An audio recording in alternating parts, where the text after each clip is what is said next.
வந்தால் உனக்கு இடையூறாக இருக்க போகிறேன்.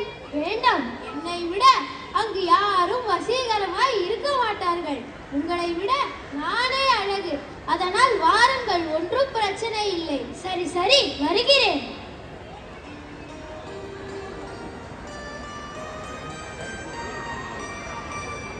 நாரதரும் விஷ்ணுவும் அரசவைக்கு வருகின்றனர். அங்கே சுயம்பரம் நடக்கிறது. காட்சி 8. நாரதா, அங்கே பார், பெண்ணின் கையில் மாலை. ஆம் நாராயணா, வந்திருக்கும் பிற நாட்டு இளவரசர்கள் எல்லாம் என்னையே பார்த்து கொண்டிருக்கின்றனர்.